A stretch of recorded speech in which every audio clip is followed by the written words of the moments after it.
Hello, this is DJ Fish for Fish to Go Movie Reviews, and you can either get busy watching or get busy liking.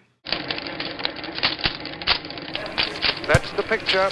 I shall just talk like this for the rest of the video, like a Twinkie. Welcome to day number 29 of my 100 Days, 100 Movies challenge. And if you couldn't tell, I was trying to impersonate Morgan Freeman, who is pretty much the voice of God, or at least what I think he'd sound like. Or she, if you're into that. But just looking at the title of this video, you're probably asking yourself something like this. You haven't even seen this before, you call yourself a film major, and how the what are you trying to do? Wasn't that in another video before? Anyways, this was a movie that was suggested to me a long time ago, and yes, I'm just getting to it now. Yes, I know the movie is considered a classic. Yes, I know the film is still #1 on IMDb's top 250 list, even beating The Godfather, who would probably be Morgan Freeman's father. So that means I have to like this movie, right? Not necessarily. Either way, for a fact, this is Frank Darabont's 1994 prison film, The Shawshank Redemption. This is actually adapted from a tale by Stephen King, so this could technically work with the whole October thing. Ooh. Trailer, now. They send you here for life. That's exactly what they take. I believe in two things: discipline Help me, Dad! and the Bible. Here you'll receive both. Andy came to Shawshank Prison in 1947. Why'd you do it? I didn't, since you asked. You gonna fit right in.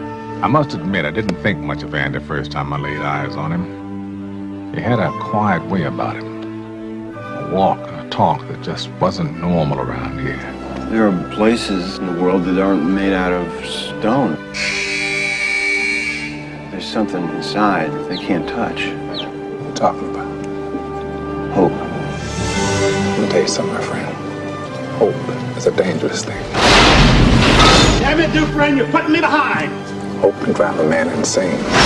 Poor marketing team. Yet I don't particularly blame them. How could anyone really grasp what this movie has to offer in only 2 minutes? Seriously, The Shawshank Redemption is a glorious movie to behold and really must be seen to feel its gravity. The film starts off in 1947 with Tim Robbins playing Andy Dufresne, who has been convicted of murder for the death of his wife and the man who she was having an affair with. He is sent to Shawshank State Penitentiary, where he starts off as a new fish, getting beat up here and there. He befriends Red, played by Morgan Freeman, who helps him obtain what he needs to keep his time there out of a living hell. They are both repeatedly on parole, so they spend their time there for years and years on end. But they establish this friendship that probably wouldn't have happened by being independent on the outside of the prison. And even with the amount of corruption in the prison, there's this idea of hope that can lead anyone to fulfill their wildest dreams. Ugh. The way I'm telling you guys, it almost makes it sound too saccharine, or sugary for those of you that can't stand scientific terminology. But then again, I can't fully explain what The Shawshank Redemption is all about because there's so much more of it that you really have to see it to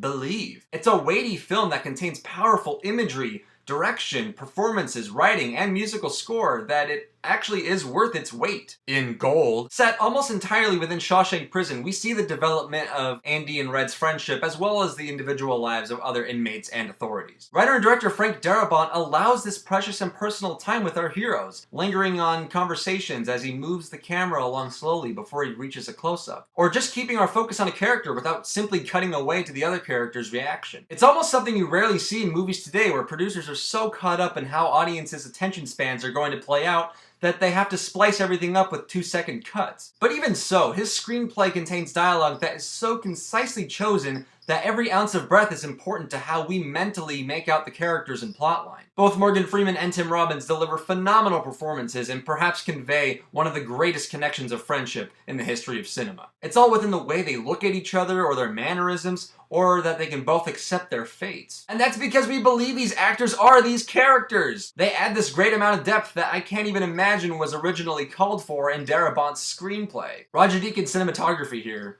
well, if you've ever seen a movie with him involved, then you know it's going to look outstanding. He always knows how to give the right look for a film given its subject matter. And I can say the same thing about Thomas Newman's score, in which he is undoubtedly at the top of his game here, and defines the themes with epic proportions. So The Shawshank Redemption was released in a year in which Forrest Gump and Pulp Fiction were also up for the same award for Best Picture. And now that I can finally say that I've seen the Big Three of 1994, I feel its classic status is wholly justified. It's a sprawling epic that is so powerful and something so rarely seen in Hollywood these days that it will be remembered for decades to come, especially by this guy. I'm down with an A+ on this one, and I usually won't admit to these things, but of those 3 films, this is the only one that made me cry. Unless you count the needle-piercing scene in Pulp Fiction, and when Forrest Gump sees his kid for the first time. Okay, so all of these films are too damn awesome. And if you have seen specifically The Shawshank Redemption, what did you guys think about it? Love it? Love it?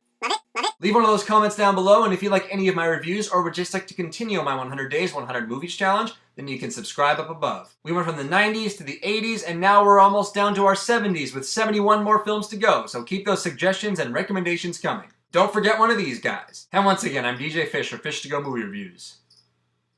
Movie reviews on the go. That's the picture.